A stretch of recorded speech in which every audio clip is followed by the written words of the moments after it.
Okay. We did not turn on the TVs in the back? No, because we don't have an agenda.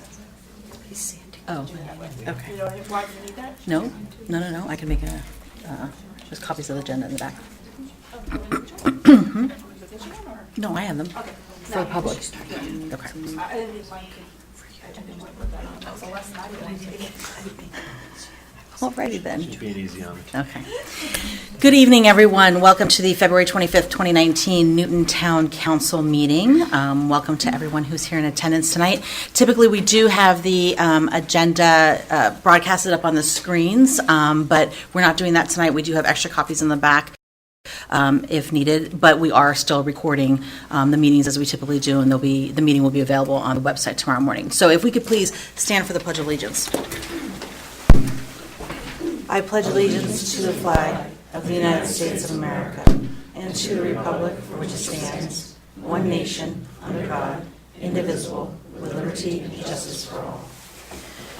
So as you may notice tonight, we are missing Deputy Mayor Flynn, who is out of town, and Councilwoman Diglio, who may be calling in, but also is excused, has a personal issue that she's dealing with. In absence, we also absent tonight is Mr. Russo, but Chief Richards, who customarily is our acting town manager when Mr. Russo is unavailable, is here to sit in for Mr. Russo tonight. So thank you, Chief, for being here, and welcome. And if you will take a roll call vote, please, Terry, our Deputy Clerk. Mr. Dixon? Here. Mrs. Diglio? Mr. Flynn? Mr. Schlaffer? Here. Mayor LaFois? Here. And seeing that we have a quorum and therefore all items tonight can be moved forward on the agenda as usual. So, in accordance with the Open Public Meetings Act, notice of this regular meeting was given to the two newspapers of record and posted on the official bulletin board on January 4th, 2019. So my colleagues on the council, we've all received the minutes for the February 6th budget meeting, the February 9th budget meeting, February 11th executive session, and the February 11th regular meeting.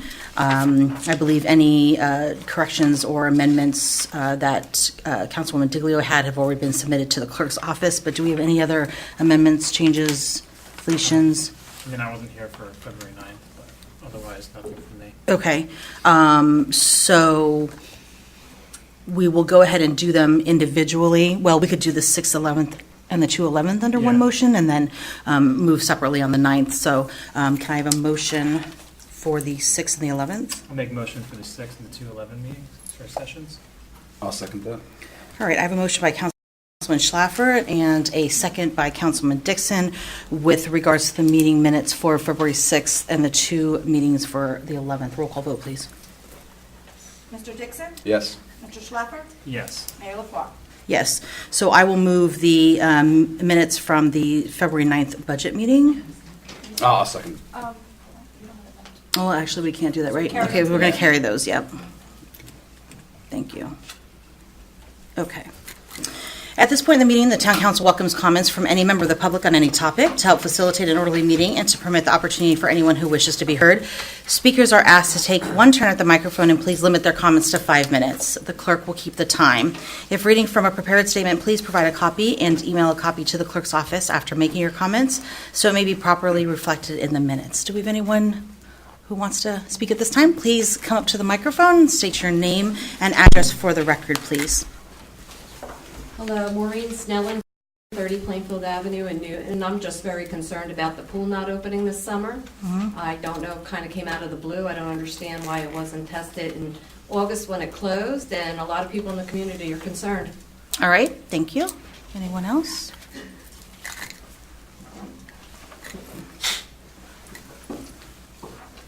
Hi, my name is Tracy Paparella. I'm the president of the Newton Swim Team. And as president, I'm very disappointed that the town manager and the council have decided to close the Newton Pool this summer. As a mom, I'm very saddened, and as a resident, I'm outraged.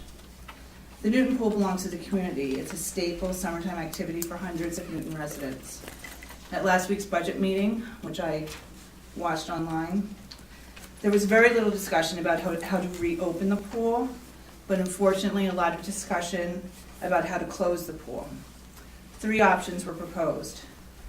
Close it for the season and hire a consultant for possible reopening next summer. Close the pool, make it into a splash pad, or close it for good. There was no discussion about all the people who account for the 5,840 visits to the pool last summer, but rather focus was centered on the 100 memberships sold. The council was presented with an estimated cost of $250,000 to fix the pool. But the manager cautioned the council, and I quote, "That's a lot of money to spend on something that is benefiting a very, very small group of people in this town." He continued, "That's a lot of money to spend on 100 people. The pool isn't used by just 100 people. The fact is, the pool serves many more people, nearly 6,000 day visits last summer, who paid nearly $30,000 to use the pool on a daily basis, twice the amount of paid members. You should come down to the pool on some hot Tuesday, and you'll see the hundreds of people who enjoy the pool." The Newton Pool is a very busy place in the summer, as evidenced by the daily traffic. I wonder if you have wondered what the townspeople will do this summer. What else is there to do in Newton on a hot summer day? At the budget meeting, much concern is expressed about a decline in memberships. It is suggested that you need to adopt a new business model because you want more memberships sold. It was again voiced by the manager that memberships, and I quote, "Memberships are your money maker because there's not a guarantee that they, the paying members," that's my input, "use it. People come once or 30 times. I don't care. But people know how to beat the system. They do the daily admission. The weather's nice, they come. The weather's suspect, they don't. The weather's bad, we close early." Those are the exact words of the manager. People are not beating the system if they pay a daily rate on a sunny day. They have taken everything you mentioned into consideration themselves. Why buy a membership and not be able to take advantage of it because of rain or the pool closing early, when you can pay the daily rate when the sun shines?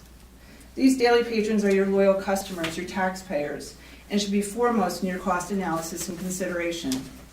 You don't consider how prohibitive the cost of a membership is for a family, and why a family would opt to pay a daily rate as opposed to a membership. A family of 3, if you go to the pool during the week, it's mom and the kids. A family of 3 would not have their membership pay for itself until the 4th week of swimming. The cost of a family membership used to be $100 in the early 2000s. Since then, it has risen 150%, a whopping 25% in 2017, when you raised the cost from $200 to $250 for a family. The cost of a membership has outpaced inflation by more than $100. And you wonder why there's a decline in membership? A closer consideration of household incomes and fixed expenses may shed some light on this issue. You say you need to consider your business model. Look to other municipal pools and their business models. Hackettstown charges $120 for a resident family membership, $200 for a non-resident. While not as nice of a facility, Hackettstown offers a lunch counter and a high dive, but you need to look at the competition and at least replicate, if not beat, their model. Even though the pool is not a business, really, it's a service, you can narrow your cost margin by restructuring your fees. Reduce the membership fee. It's too much. Raise your daily rate. That's where your money is. The revenue collected from swimmers each summer can continue to narrow the cost margin. I've raised 5 kids at the Newton Pool. They all learned how to swim, spending the bulk of every day at the Newton Pool. Thanks to lifeguards, instructors, swim lessons, and the swim team, they became very strong swimmers and competed on the high school team. 2 of my boys were Newton lifeguards and instructors, teaching kids who are now lifeguards, instructors, and coaches themselves, competing in college. The Newton Pool has benefited generations of kids. Thousands of kids have learned how to swim at the Newton Pool. To take that opportunity away from our kids is unconscionable and irresponsible. You have 4 months to repair and reopen the Newton Pool to the public. In 2005, the pool was completely renovated. A new deck was installed, a new kiddie pool and fountains were built. A full replastering of both pools was completed. The seating area and fencing was enlarged, and new slides were installed. A major project which nearly rebuilt the pool facility took less than 2 months. I have full faith in you that you can reopen the pool by repairing it in the next 4. Thank you. Thank you. Well said.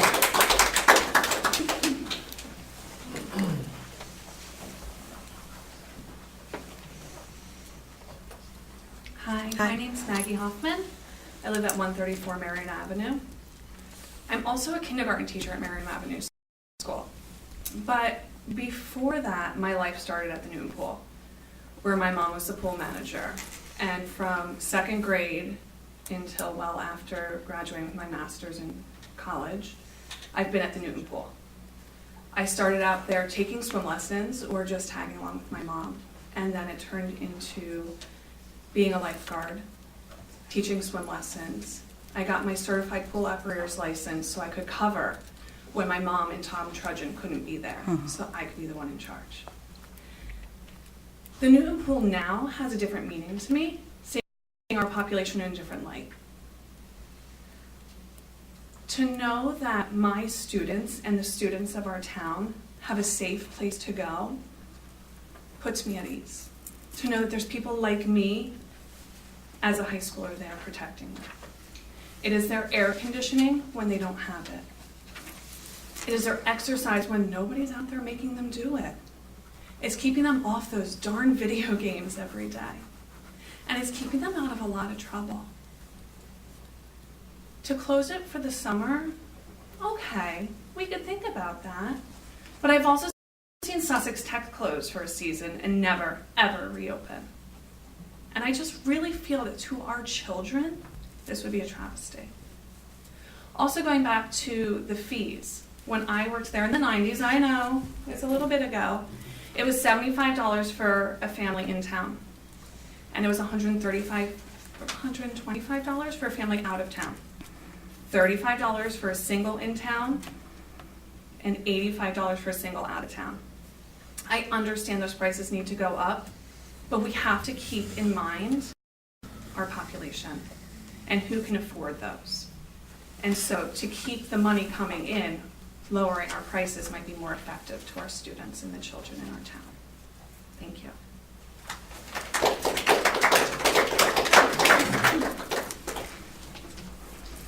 Ralph Porter, 12 Pine Street, Newton. First of all, I want to thank the town for putting the no parking signs on the corner of Pine and Mason Avenue. And it's helped immensely. It's been a godsend, really. It's really been good. Now, also addressing the pool. My kids went to the pool. In fact, Maggie was their teacher for some classes. And now I have a grandchild now who's living in town. And hopefully he can go to the pool because it's the same thing.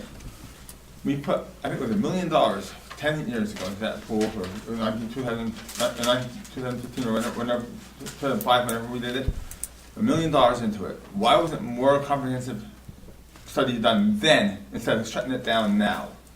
Somebody's head should roll over that because it wasn't done properly. And my last comment is, when you go out looking for another town manager, please make him live in town. Thank you.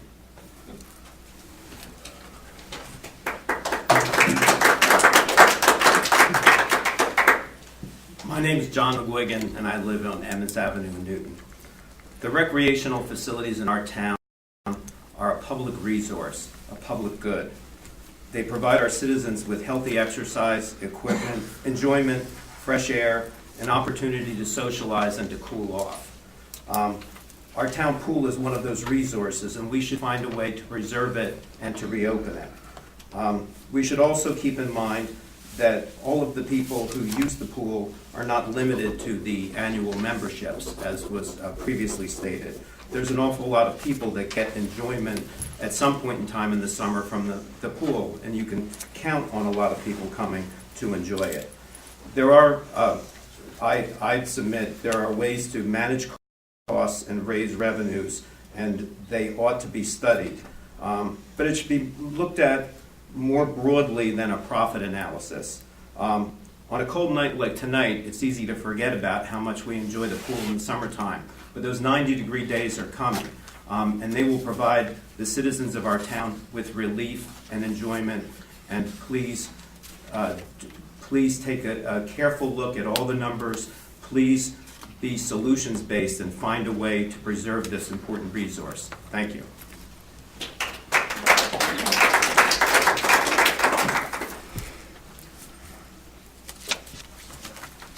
Hello, my name is Jessica Jacobellis, and I'm actually not from Newton. I'm a teacher at the high school, though.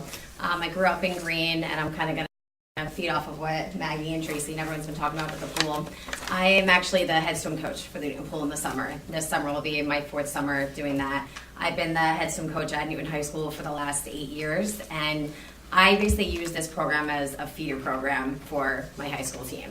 And just seeing how much the program has grown over the last 3 years I've been there, like you see the joy that it brings to the kids, you see the joy that it brings to the parents, and then I have all those kids coming up from the younger grades that get into the high school that I don't think would actually even attempt to come out for the team, but they see the love that they've picked up from the summer league that it makes them go up for the high school team. So that's basically why I'm here, because I don't want to lose that program. Like I have a few lake teams around here that give us additional kids, but the bulk of them do come from Newton. So I am sad to say I'm sad about hearing it, so I hope that something can be changed about it.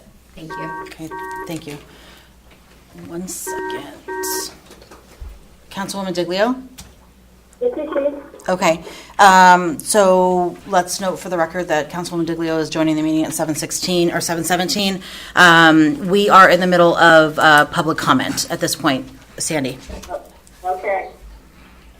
Anyone else from the public? Hi, my name is Nadine Harrison. I wasn't going to speak, but I'm going to say it. Part of the problem with the pool, and I know I'm not the only one, last year they lost my membership money. They came up to my husband and said it was not paid for. Suddenly they supposedly found it. Who knows if they really did find it? 2 years ago, my checks were never cashed. I mean, that's revenue that's not being used. I know I'm not the only one for the swim classes. For 2 years, or that whole season for 2 years ago, our checks were never cashed. So we got, and I kept calling the town because I'm one of those anal people who keep track of my thing, and I'm like, come on, you're not keeping my checkbook, and I actually got told, well, I don't live in Newton, it doesn't matter. We should not get told that by our rec department manager. That was completely wrong, and from what I understand, I'm not the only person that has been said to. But I've been going to the pool literally my whole life. I was born and raised in Newton. My parents bought the house in 1971, and literally since 1972 have bought passes, season passes, if we use them or don't, to the Newton pool. And if you close it this season, there's 90% chance that's it. Once you close something like this, they don't reopen. Thank you. And what was your address, Ms. Harrison? Oh, I'm sorry. That's right. 17 Linmore Ave. Okay, thank you.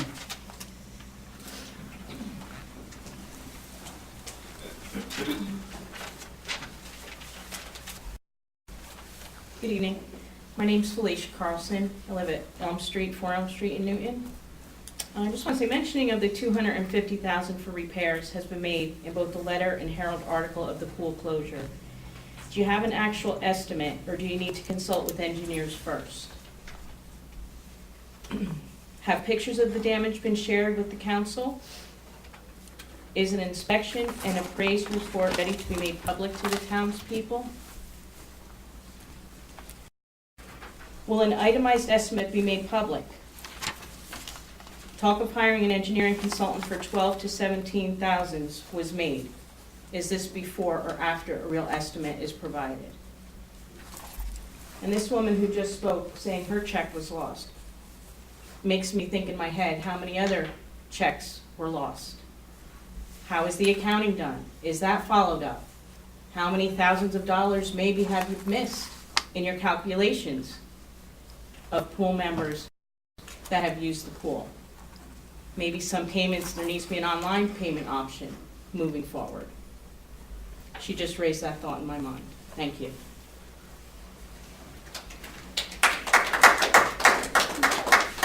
Anyone else on this topic or any other topic? Okay, so first of all, I want to thank the 8 people that came to speak and give their comments. I know some of you probably haven't been here in a while or haven't been here at all, and one of the things that this council continuously says is that we want input from the public. I like to come into a council meeting and actually see people here. It means that you're engaged and concerned and want to know what's going on. So I appreciate the 8 of you and your comments. So just a couple of things that I'll just reflect on. So in the budget hearings, certainly we had a discussion. So if you know, the council does about 8 hours of budget hearings over the course of 2 days in February. We sometimes have 2 people from the public here, sometimes no one from the public. But the council spends a lot of time, and thank you for going back to watch the video. I encourage you to do that. We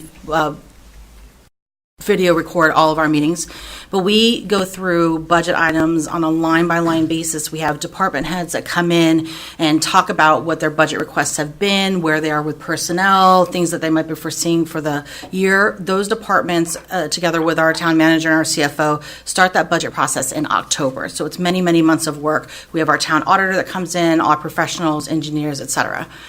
In addition to that, we review the water and sewer budgets. We review the capital improvement budgets, not only for the next budget year, but for future years, and we're looking forward to what we know our expenditures are going to be. So if you reviewed those videos, you would know that we had a lot of conversation, too, about some upcoming capital improvements as it relates to our water filtration system and a bunch of water sewer projects that are coming on the line as well. So for many, many years, this council and previous councils has talked about the wonderful amenity that is the pool. And I think that this council, the administration, the staff all agree that it's a fantastic amenity. We know that people, not only in Newton, but from outside of Newton, come to use the pool. I use the pool. My kids, too, have been there for many, many years. And what I do have, and I think it was Mr. Porter who asked, we have had over the years, many expenditures. In 2017, some of the work that was referenced was, quite frankly, to the tune of $500,000 Band-Aid work. Okay, so it was some of the cosmetic work that was discussed, but it was also some of the cracks in the plaster, some of the filtration that had to be replaced. It was cosmetic work. Back in 2014, Mr. Porter, you're right, we spent $750,000 on you know what? I'm wrong. I'm doing this wrong. Sorry. 2004, we spent $500,000 on pool phase 1 to do some major improvements. 2005, we spent $750,000 to do phase 2. And then through the course of the years, 2007, we replaced a pool filter for $7,800. We updated the pool digital security for $25,000. In 2013, we did a complete replaster of the pool to the tune of $43,000. In 2014, there were improvements made that added up to $135,000. In 2018, again, that was what I was referring to as we were doing some plaster work and some really Band-Aid work around the pool. That cost in excess of $27,000. And then is part of 2018 to replacing some of the pool equipment umbrellas. We did a capital improvement allocation of $12,500. So since 2004, we have in fact spent in excess of $1.5 million on the pool. And this council, in addition to others, recognize that that the pool has not made money, quote unquote, or been a revenue resource for the town for many, many years, and that hasn't been the intent. It has been to provide this wonderful amenity that is enjoyed by thousands of people, and it was made mention of the daily rates and the memberships and swim team and swim lessons, and one of the groups that benefits from the pool that wasn't mentioned by the comments were our seniors. I've been there many mornings when the seniors have come in for that pre-swim, and that's their exercise for the summer, and sometimes they stay and sometimes they leave before the kids come in. So we know, and I would say that when we had those conversations on February 9th in talking about the budget, I think it was a very serious conversation, quite frankly, about what we were going to do when faced with a potentially $250,000 price tag for work that needed to be done with the pool. And one of the conversation pieces that came up that wasn't talked about tonight was safety, right? So for me as a mom, as a taxpayer, as a Newton resident, when we're talking about facilities projects, I think of safety first, right? So we had kids, if you talk to some of the rec aides and lifeguards, we had kids that were, stubbing their toes last year, and they had cuts on their feet from the cracks and the fissures and some of the plasters with the pool. There were lots of, as I said, kind of Band-Aids that we've done over the years to maintain the amenity. And yes, we just had the grant. We put up the pergola that was in there. It's a beautiful facility. We've talked about how do we expand. I can't tell you how many people don't know about the pool, but we've talked about how do we market it so that, there could be birthday parties there. There could be other events there. We could have movies in the pool, all other types of activities to bring additional people into the pool because there's been some capacity. So I want to say that to the question about, are we hiring an engineer? There's actually a resolution on the agenda tonight. You may or may not have seen it, but we are, in fact, contracting with an engineer. Mr. Phil, who is a PE from Suburban Consulting Engineers, is here with us tonight. And their scope of their work is going to be doing a full assessment on the entire facility, the pool facility, everything from, the snack bar to the bathrooms to the foundation under the pool, even so far going back to, there were days, and again, it was the presentation from the Recreation Committee, there was a time when the concrete pool was repainted every year, and there was maintenance on the concrete. At some point, and I don't know when, Mr. Porter, there was a decision made by former managers and councils and people that are smarter than me on this stuff that said we were going to plaster the pool. Well, plastering the pool has now become an issue, right? So maybe that was the right decision at the time, but now we're finding issues with the fact that there was a decision made to plaster the pool. So what the council decided was that we needed to take a step back and that we needed to do a comprehensive study on the physical condition of the pool and get, in fact, data. I'm a data-driven person, to find out what exactly are all the issues, to stop throwing bad money after bad and just putting Band-Aids on the project, and really do a solid assessment of all of the work that needs to be done, so that if we have to have an infusion of capital, whether it's $250,000 or more, quite frankly, that we were making a decision based on evidence and based on data. And that's why you'll see tonight, as I mentioned, the resolution to contract with Suburban Consulting, who through the interview process we know is a firm that has a lot of experience in recreation fields, parks, pools, and that we know is going to do a thorough job, and one that we're taking very seriously. The biggest responsibility of any council that's sitting up here is the effective, smart, and efficient utilization of taxpayer monies. That's our job, is to, number one, with the police department, the fire department, all of our first responders, is to provide services when needed and to make sure that we are providing good services to our taxpayers and people that have businesses in the town of Newton or visit the town of Newton. First and foremost, this operation is a service-oriented business, right? So whether that's paying your water, whether that's coming to the pool, whether it's your children playing on the fields, whatever the case may be, this is a service-oriented organization. And as a matter of fact, our budget is a public document. Everybody that attends our budget hearings is able to get a budget. And what we say in our forward-thinking statement and in our vision statement, our guiding principles, is that we are here to improve or maintain cost effectiveness, to protect core services, and to, with the tax revenues, make sure that we're providing the best services we can. So we take that job very seriously. The other thing that I'll say is that the questions were asked about pictures. We do have, in fact, pictures that were given prior to last season, to the water being filled, after the season, what's happened, and then currently. So we have some of that, but some of the scope of work of the engineer is going to be to look really beyond the surface, and not only to do some pictures, but to do a lot more technical work that's going to give us information about what's going on underneath the pool with the ground there, what's happening with the water tables, what's happening with any settling that's occurring. That data is going to come back to us. Again, I think that what the data is going to tell us is going to be able to allow us to make a solutions-based, informed decision, as opposed to just saying that we're going to continue to just do what we need to do to open it. Part of the reason why we are quickly identifying the scope of work for the engineer and quickly doing the resolution tonight. I mean, if you think we're just approving the budget minutes from tonight and then we're at this very next council meeting awarding the contract, is because we want to move as quickly as we can.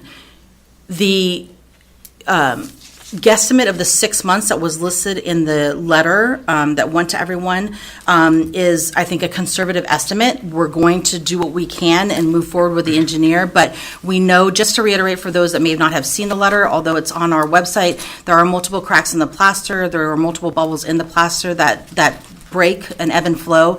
There are broken tiles with sharp edges. There's cracked coping at the top edge of the pool. There's a broken hydrostatic valve in the main drain causing the pool to leak. We're losing thousands of gallons of water, unaccounted for water, thousands of gallons that are coming because of this leak. There's severed electrical lines to the exterior lighting. That speaks to the safety issue. There's a lack of ventilation, and there's moisture buildup and oxidation of the pipes that sit in and around and below the pool. And then there's some tearing of the funbrellas, which I know is cosmetic. But these are just some of the estimates of the work that needs to be done that came with the associated costs of about $250,000. May that dollar be fluid? Absolutely, depending on what comes back from the engineering report. So I would say that this decision didn't come lightly to the council. We're moving forward with the work as fast as we can.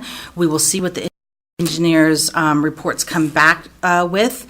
If you are interested in knowing exactly what the scope of the engineers' work is, that's a public document too on our website. When we post our meeting information, that information as well is there too. So to be completely transparent, what I will say is, if you watch the video from the budget hearing as well, one of the very first things that we said to Mr. Russo was that we wanted a communication to go out quickly and swiftly, comprehensively, and transparently to all parties involved. So that was going to be to the swim team, to the staff, to the department heads, to vendors that provide pizza and food trucks, to family members or families that had season passes, present and past, anyone, our senior groups, everyone put it on our website, everything that we could do to be as transparent as possible. So, again, I thank the 8 people that spoke and expressed your concerns. Know that they're not falling on deaf ears.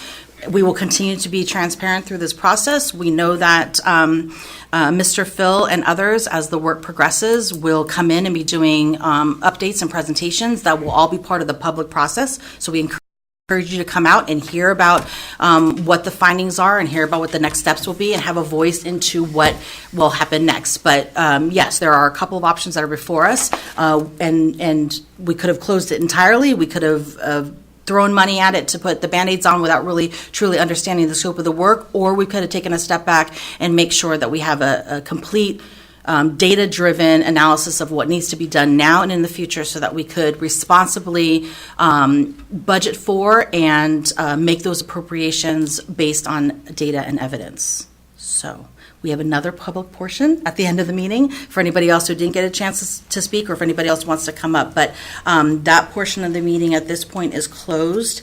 And unless either of the other 2 council members or Councilwoman Diglio would like to say anything on that issue, we'll move forward. I'm just going to briefly, I mean, you said a lot, but I'm just going to briefly present my point too here, that I've been on both sides. I've been a membership, and I've also done the daily. My family has utilized the pool. We love the pool. So it wasn't a decision I took lightly. It's not something I want to see go away. But I also feel strongly that we have a responsibility to spend the money wisely. So that's where a lot of the decision came from. And I know that when you hear about revenue and concerns about that it can be scary, and I understand that. I'm not looking to close the pool. I'm looking to figure out a way that we can move this forward. So I hope the engineer report will help us make the decision so we could do whatever it is, whether it's 150, 250, more. We could decide that and figure it out at that point. And also, one discussion we had a lot of was about opening the membership up to the town-wide, because everybody uses it, everybody pays for it. Maybe that's a model we should go to. More to just benefit the residents, not so much a concern about revenue. That was more everybody's paying for it, so everybody should have the option to use it. So, Right, I mean, that was an option that, of one of many Yeah, that I one think of is going to many come out. options. And I think the conversation around the business model is what is going to be the fee structure going forward? What's a greater way to utilize the pool, encompassing more people to get involved? So there were lots of things to discuss. The other thing that I forgot to mention was that the town, through the Rec Commission, which is a group of volunteers through the Rec Department, in coordination with DPW and others, are looking at what other activities we can bring to Memory Park and to the area down there, even if it's a portion of the pool complex or whatever the case may be. And we know that there are some perhaps insurance issues with that, but what other activities we can bring to the kids and to the seniors down at the park. I know that wouldn't certainly be an everyday thing, but understanding that we would be having a closed amenity like the pool, we have also been in conversations about other activities that could happen down at the park this summer. Councilman Schaffer. I wanted to come up here and champion for opening the pool, but as a business owner, I decided to take the route that I would if this was my business or something I was investing in, and kind of do a little bit more research. So I contacted several other municipalities, including Hackettstown, who has a plastered concrete pool of a similar age to ours. They all agreed that presented with the recurring issues, the list of current damages, and the associated price tags, it is most wise for us to close until a full engineering assessment is made to make an informed decision whether or not more work needs to be done, or if plastering again is something that we should do, or is there an underlying issue? Is the foundation of the pool damaged? Is there debris from the 1800s that was buried in the park that's affecting the underneath structures? Is the road from Water Street, or is there water runoff that's causing an issue? We don't know these things, and before we keep putting money into it, we need to step back and say this has been losing money. I know it's an amenity, but we have to be very careful about our tax dollars, and when we're losing up to 4 households of annual tax income every season on one amenity, we really need to kind of take a step back and understand, is this a viable product? So like I said, they were in agreement with the decision. I do suggest that we lower our membership prices. I suggest that we raise our daily rates and marginally increase concession prices on the weekends, as well as reassessing pricing for swim lessons. And I was hoping to have an opportunity to propose this for the whole council, but Sandy's here, and I know Dan's here in spirit, but I want Newton to try to host an event, a Save the Pool event. We can have live music, we can have food trucks, we can have our fabulous local vendors, we can have contests, a movie in the park, and if you guys can get behind me on this one, I know I can rally and energize the businesses on it, and maybe we can make something out of, a bad day. Are you suggesting, is it a fundraiser? Yes, a fundraising event. Okay. Councilwoman Diglio, any comments at this point? Not at this point. I've listened to all the comments, and I pretty much concur with what has been said already.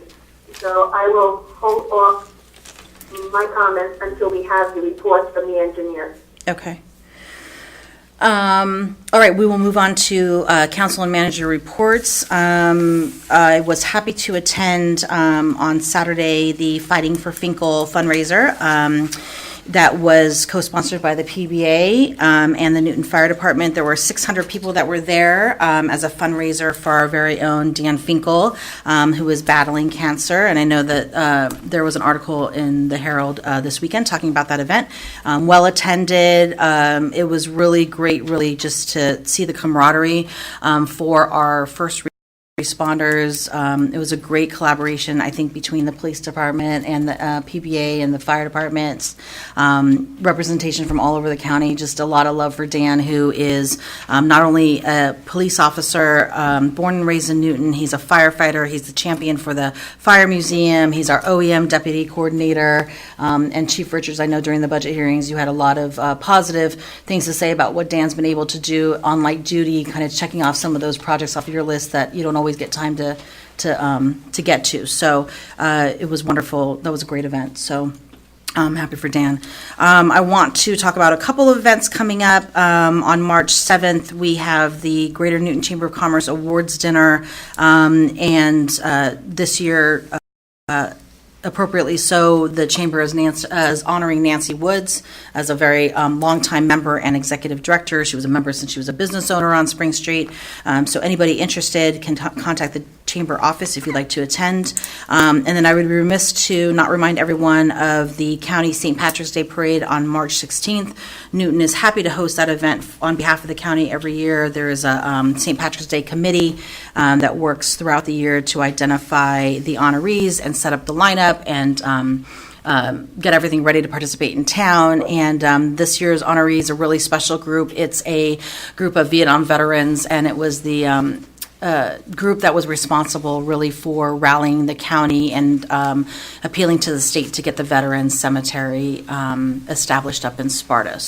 So that'll be a really special day, not only for the county, but it's always a great day for the town of Newton. And I know that our businesses also appreciate everybody shopping and staying on and eating and drinking after the event. So that is on Saturday, March 16th.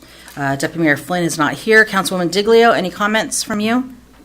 Just one comment. On February 15th, I actually am excited to say that the First Aid Squad, the Youth First Aid Squad, was recognized again by iHeartRadio for its volunteer and the number of calls and all the activities that it has been doing during the past year. And they were given a $500 donation from Nielsen Ford. That's great. There was a brief presentation that a couple of us attended to from the Newton First Aid Squad that really was just an update on services and call-outs and response times, and we're going to have a greater conversation about that later and in the future. But what really stuck out to me from that presentation was that our response time, Newton First Aid Squad's response time to Newton residents and surrounding towns was actually running better than some of the other responding companies, and that our calls over the last couple of years have effectively doubled, and that our membership and volunteers have also effectively doubled over the last couple of years. So kudos to the Newton First Aid Squad, and all that recognition is well-founded. Sandy, thank you. Councilman Schlaffer?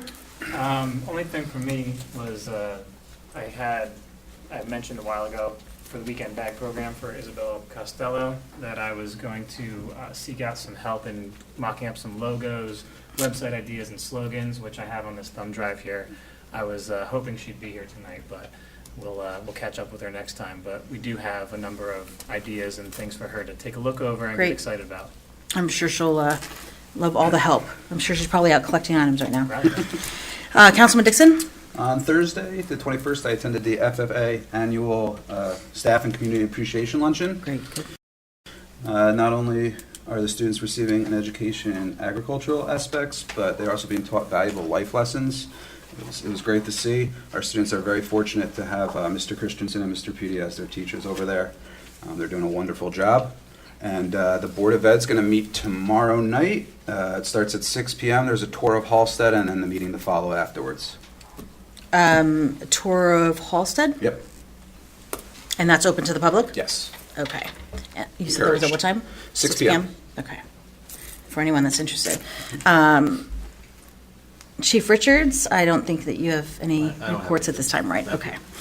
Okay, so we're going to move on to ordinances, second reading and public hearing of ordinance 2019-1. However, because the planning board did not have its meeting due to the weather last week, I'm going to ask for a motion to table ordinance 2019-1 to the meeting of March 25th, which is the next meeting after the next scheduled planning board meeting. Did I get that right? Correct. Okay. So we're not going to do the second reading and public hearing, but I need to entertain a motion to table. I'll make a motion to table ordinance 2019-1. I'll second the motion to table. All right, I have a motion by Councilman Dixon and a second by Councilman Schlaffer. Roll call vote, please. Mr. Dixon? Yes. Mrs. Diglio? Yes. Mr. Schlaffer? Yes. Mayor LaFois? Yes. All right, so we'll move on to introduction of ordinance 2019-2. This is an ordinance to exceed the 2019 municipal budget appropriation limits and to establish a cap bank.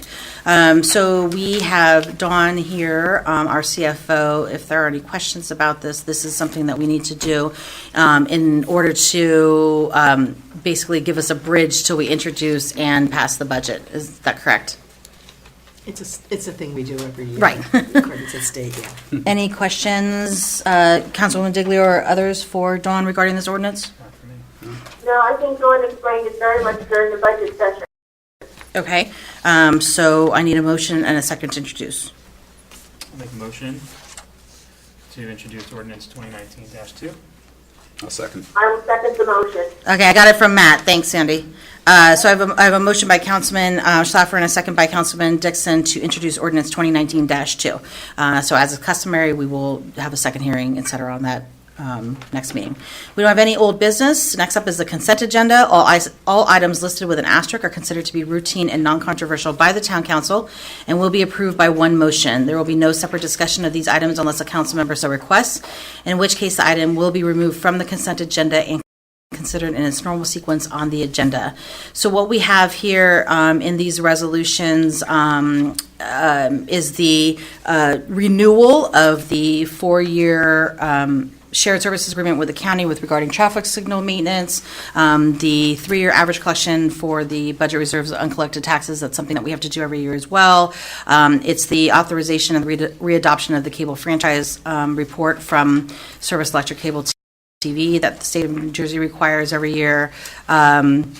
It's our contract with Mott McDonald regarding engineering services for the wastewater treatment plant with the water effect ratio study, a refund of lien holder monies, approval of the appropriation reserves transferred, and then as I referenced before, 73 is the award of the contract to Suburban Consulting Engineers for the feasibility study and the community pool assessment on the community pool. 74 is the feasibility study regarding the drainage issues up at the Baby Ruth Field, also to Suburban. Approvals of bills and vouchers, the approval of the 2019 town events, a corresponding resolution for the Baby Ruth Field, and then we have an application for a social affair permit from Karen Ann Quinlan Memorial Foundation. So, do we have any resolutions that need further discussion or need to be pulled from the consent agenda from any council members? Not for me. None for me. Okay, seeing none, I'll entertain a motion on the consent agenda. Make a motion to approve the consent agenda. I will second the motion. Okay, I have a motion to approve the consent agenda by Councilman Dixon, a second by Councilman Schlaffer. Roll call vote, please. Mr. Dixon? Yes. Mrs. Diglio? Yes, but I must include some check number 41237. And that's under Resolution 75-2019 bills and vouchers, right? Correct. Okay, Mr. Schlaffer? Yes. Mayor LaFois? yes. 7:48, we're going to skip intermission. Mayor, I'm sorry, did we do roll call, Terry, on the intro of 2019-2? Oh, thank you. I have a motion by Councilman Schlaffer and a second by Councilman Dixon. I'm not sure if we did a roll call on that. I don't think you did. Okay, good. Mr. Dixon? Yes. Mrs. Diglio? Yes. Mr. Schlaffer? Yes. Mayor LaFois? Yes, thank you, Council, for catching that. We have no discussions or presentations on tonight's agenda. So at this point in the meeting, we'll reopen the meeting to the public. Anyone wishing to make additional statements or comments, please come to the microphone and state your name and address for the record. Maureen Snellen, Plainfield Avenue. I noticed that a lot of the streets that were missing street signs have gotten their street signs, but mine is still missing, which is Plainfield Avenue and West Nelson. On the corner of Plainfield and West Nelson? Correct. Okay. Also complaint about people not shoveling their sidewalks. That continues to be a problem. Okay. I do know that certain people in town are getting code violations, and that never seems to be one of them. And it's a real problem, especially by the high school. Kids will have to walk in the street. And lastly, I think the community's angry that this assessment of the pool was not taking place in August when the pool closed. Like, why wait till now when they had August, September, October, November to work on this. So, we're really upset that the pool's not going to be open for our children this year. Thank you. Thank you. Anyone else?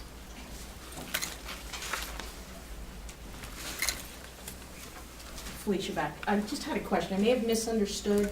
I highly agree with you about the safety issue, okay? But when you were reading some of the years that things were reviewed, Mm-hmm.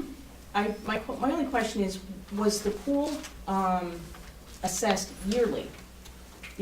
When someone has a pool, they look at it yearly to say what needs to be done, what needs to be done.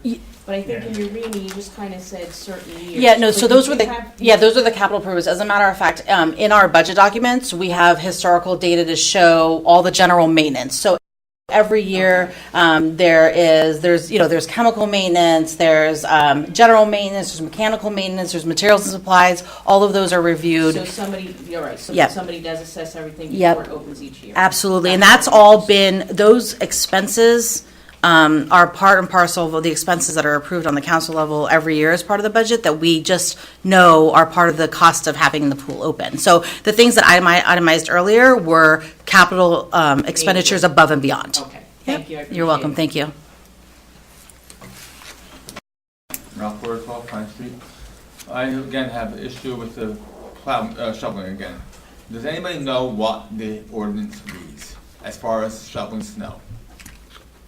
I don't have it in front of me, but if I recall from memory, they have to have their sidewalk shoveled within 24 hours of the last snow falling, and try to get it done as soon as possible for the kids that are walking to school. Is that correct? No, it's not correct. It's 12 hours. 12 hours? Okay, 12 hours. 12 hours. 12 hours after Oh, 12 sunlight. hours after daylight, Daylight, okay. yes. How about the width of the sidewalk? One shovel width, or is it full width? Oh, I don't know what the ordinance says. I don't know that the I don't ordinance. think I don't know if the ordinance is that specific. The That's something sidewalk maybe is we a could look sidewalk. at. It has It to be says clear. passable. What does clear mean? It says clear to snow. That means the whole width to me. You know? I would assume the same. We've had people go shoveling a foot wide. Now, me, I can't with a cane, I can't even walk on the sidewalk that way. Also, I babysit my grandkid 2 days a week. Nice days, you go out there, I'm in the street with my grandkid. It's not right. Where's safety? You're involved with safety. This is safety for us. Kids going to school. Half the sidewalks are not shoveled for school. Crosswalks are not shoveled out by the crosswalks, by the aprons. I'm sorry. If you want to be safe everywhere, not just one spot. So, Terry, I think you corrected me, you said 12 hours? After daylight. 12 hours Okay, after daylight. at 12 hours. So if you could just, for our materials this week, pull the ordinance so we can take a look at it and see, Chief Richards, you think that it doesn't address the width? I don't think it says Okay, that. so- It does say if you can't clear the snow, then some kind of grit or salt has to be put down Okay. to make it passable. Okay, so if you could just pull that, and then Ursula, if you could make note of that as well. Number two, I was thinking here. Once it thinking, stops. Once it and stops. I was thinking about the pool again. And the biggest problem with an outdoor pool, especially concrete, is your expansion and contraction during winter months.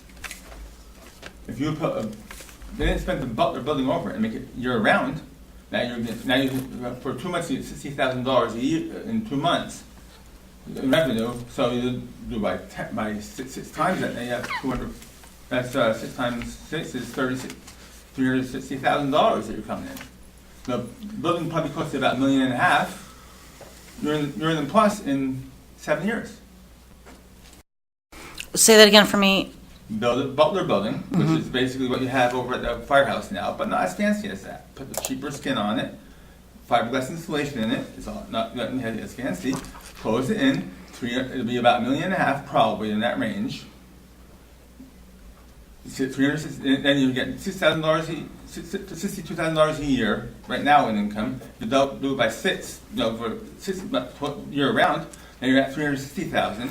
You'll be paid for it in 5 years. So I just want to make sure I heard you right, because Mr. Porter, if you watched the budget hearings, I actually did say, and I've been saying for a couple of years, what would be the cost to enclose that pool, because I know, as someone spoke earlier, we have lots of high schools that are falling over themselves for pool time and going all over the place, right? So when I tell you that we are taking this step back in order to evaluate all options, Trust me when I tell you, it's all options. Then you do it with a joint venture with the school and cut the cost in half. That's another way to do it. Well, I'm not sure that the Board of Ed would agree, but Well, I'm just- not off the I'm table. just- I'm making public suggestions. Agreed, thank So you. that's what I'm trying to do. Thank you. Thank you. It does say, Mayor, it says all snow and ice from the sidewalk, so. All snow and ice from the sidewalks. Which would. Yeah, But- it says all snow and ice Entire from abutting sidewalks and around the Okay. fire hydrants. All right, so we'll take- That would be the entire sidewalk. Okay, so we'll take a look at that. Okay. Hi, Tracy Paparella again from Halsted Street. I see that you have the engineer here tonight and the resolution passed tonight. Is that earlier than you had planned, than you had discussed at the budget meeting last week? No, I think we gave clear instructions to Mr. Russo to contact the engineer, see what their timeline would be, see if it was feasible, what the scope might look like, and I think they started working on that pretty quickly after the budget hearings. Is that correct? Correct. Yeah.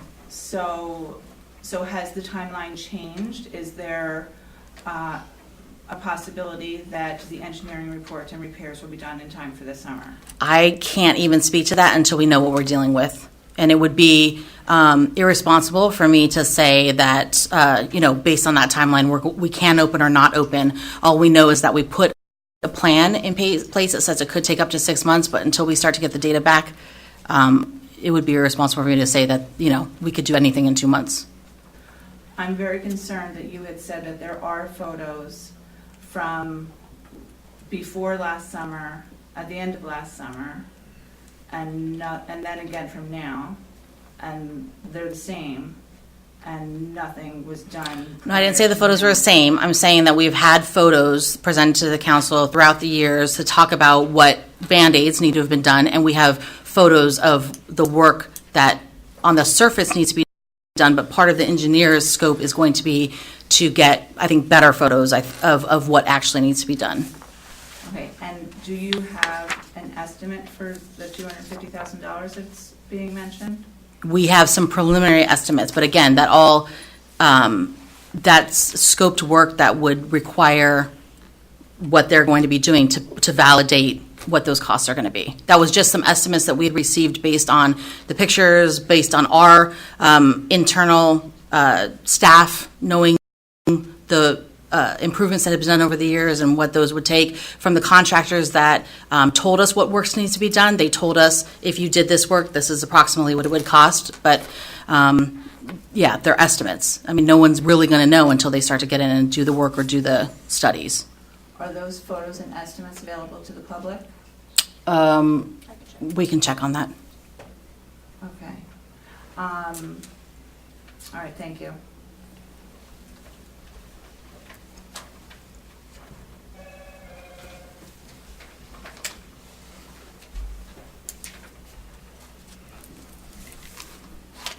Hi, my name is Jeff Harrison from 17 Lindmore Ave. I just want to comment because I'm a geotechnical driller, and since you got the engineer here, and you're talking about water tables and stuff like that, they're going to do like monitoring wells, obviously soil sampling, but also test pits, stuff like that around the pool. We propose to put piezometers in on the high side and low side to get the hydrostatic pressure on that entire pool. But monitoring wells too, to see the water table. Yeah, piezometers. We're going to core down and put in slotted pipe and. Well, we call it monitoring, but Sure. I didn't see that thing. But what about slope pipe, like slope indicators and stuff like that? What was that? Slope indicators. If there's movement? Yeah. Because that's what they want to look at, right? That's going to be reviewed as a potential add-on for a thorough geotechnical evaluation. If we see that there are definite structural issues with the pool, for which then we need to advance that level. So that's the first step that we're going to go through in our assessment is, do we need to go into that scope? Right now, we didn't propose it, but if we determine it definitely is needed, then of course we would present that back to the council for approval. All right, thank you. My second thing. So there's going to be, so there's the assessment, and then there's the restoration assessment options. That's all included in the current scope, and then if necessary, we'll do the full geotechnical Yeah, I assessment. just was curious to see what he was planning. Yeah.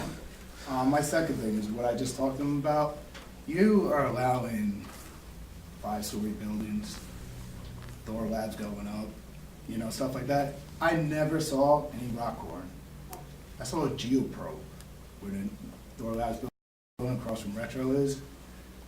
Geoprobe doesn't tell you everything, correct? I mean, to me, as Newman, clear examples over by Home Depot, that Slate Hill. They're building on this stuff. Like, to me, as a town, permits, I understand we have a water supply situation, but, hydrant permits, I don't know if our town offers that. You got construction crews coming in. Take advantage of it. I work in the city. We got to get permits for everything. You're taking up a lane, you got to get a permit. I don't know what the town does, but, with these constructions going on, the one guy wants to put that apartment building on Spring Street.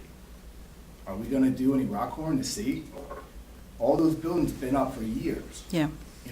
Does anybody have settling problems, anything like that? Yeah. It's a big concern for Newton.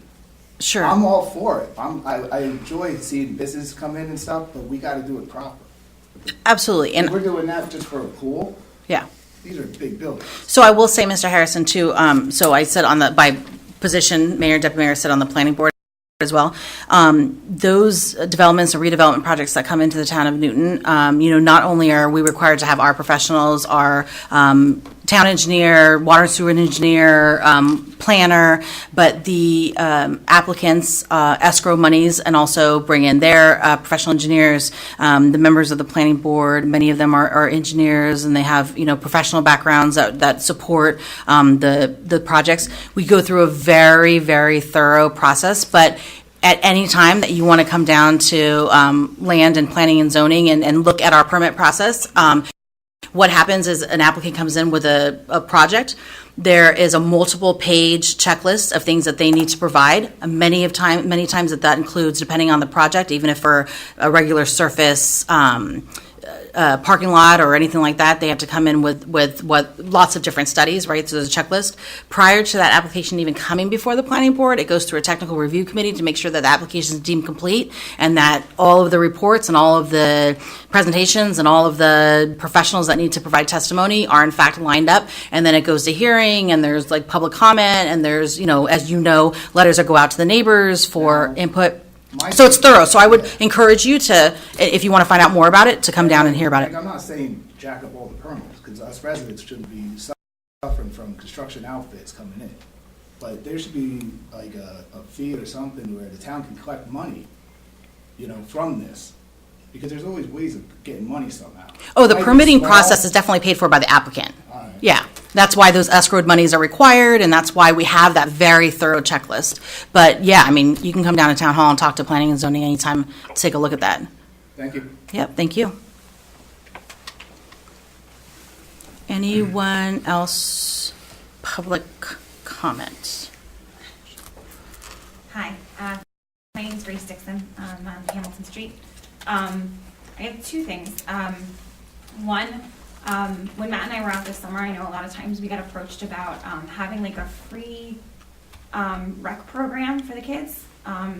Miriam Avenue School does a free enrichment program in the summer for the month of July, but there's nothing in August. And now with the pool being closed, it might be nice, and it would maybe give the teenagers that work at the pool an opportunity to have a job. They could have rec aids, and the program could run. I think at Miriam it's 9 to 12. Even if it was an hour, just something for the kids to do, and you could probably use Murray Park to do it. Yeah. And then the other thing, and I don't mean this as a criticism, so it doesn't come off that way, but I think a lot of the people didn't know about that the pool was going to be discussed at the budget hearing, and I don't know how long in advance you all knew that either, but maybe if there was a way to say some of the things that are going to be discussed at the budget hearing that are big things like this, maybe more people would come so that you could know. Yeah, the pool is discussed every year at the budget hearings. When I tell you it's 8 hours of thorough testimony going line by line, and the capital improvement projects, we actually have, and again, public documents, right? We have potential capital improvement projects that go out to 2024. So, there's extensive planning that goes in. I hear totally what you're saying. No. Nope, didn't take it as that. people came tonight because they were upset. So maybe Sure. if they knew that something like that was going to be discussed, they would have showed up to the meeting. Yeah, no, and I don't disagree with you, and I think that's why one of the things that we said immediately following the decision was to get out a thorough correspondence, and one of the things that I said to Mr. Russo is I want to outline what all of the issues are, what the next steps are going to be, and I wanted this process to be as transparent as possible, so, because we knew that it was not going to be a popular decision. Thank you very much. Thank you. Any other comments? I'm all for a fundraiser. Duly noted. Okay, seeing no other comments, we'll close that portion of the meeting. Any other further council or manager comments? Councilwoman Diglio? None this time. Councilman Schlaffer? Not for me. Councilman Dixon? All right. Briefly, I just want to thank everybody for coming out and voicing your opinions. We really do appreciate it when you come out and are involved with everything. As far as the sidewalks go that Mr. Porter and Ms. Snellen brought up, some of the council members weren't here tonight. Tom's not here, but it was something that I noticed too over one of the last storms, that the sidewalks, especially in the areas by the schools, were not cleared a couple days afterwards adequately. The aprons, by the crosswalks, got to find out who really, in some of those cases, are responsible for that. But some of them were lacking being cleared away properly. So I hear your concerns, and I was going to wait also until we met with met with 806, the Councilman Diglio. zoning. Right? Planning and zoning? No, It's code enforcement, actually, code enforcement. Yes, right. we were going to have code enforcement come in Yep, March, right? yep. So we were going to talk to them about that. So duly noted on it, and then the rec program that was spoke of. It was definitely something that was brought up as well when I went to Brookside last summer. They were really looking. A lot of the kids there have nothing to do, so they were really looking for something as well. And it cost prohibitive with some of the residents there. So if we could figure out something for all the children in Newton, that'd be great. So that's something that we should look into as well. Other than that, thank you, everybody. Okay. Chief Richards, any comments from your end? I would just add that the police department does conduct enforcement for the sidewalk, failure to remove the snow. There's a notification process that goes along with that gives them additional time to then clear it. And there's been a number of those cases that have occurred. Sometimes there's a period of snow, right? It finally stops. You notice that there's some, especially around there. I instruct the guys to pay attention to the routes to school, and we'll give them notifications.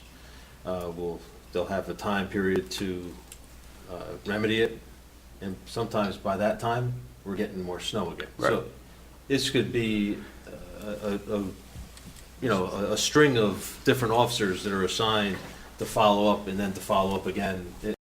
So it's Maybe re-examine the timeline. Now, when we're going out there too, does anybody ever say, is it ever an elderly person that maybe can't do it, where maybe we have to look at figure out a way to assist them? There is a list where the county sheriff's office has a list of people, so the SLAP or Sheriff's SWAP Labor or whatever it Assistance is, Program or SWAP, yeah.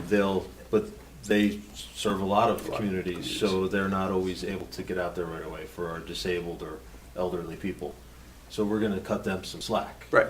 So, there's a lot of components to this. Additionally, police officers are responsible for a lot of other things other than just maintaining sidewalks in town. So it's Balancing act. Yeah. Thank you for your input. Anything else, Chief Richards? No, thank you. Okay. We have no executive session tonight, so I'll entertain a motion to adjourn at 8:09 p.m. Make a motion to adjourn. I have a motion by Councilman Schlaffer. I'll second that. And a second by Councilman Dixon. All in favor? Meeting is adjourned. Thank you very much, everyone, for being here. Got that button, Chief?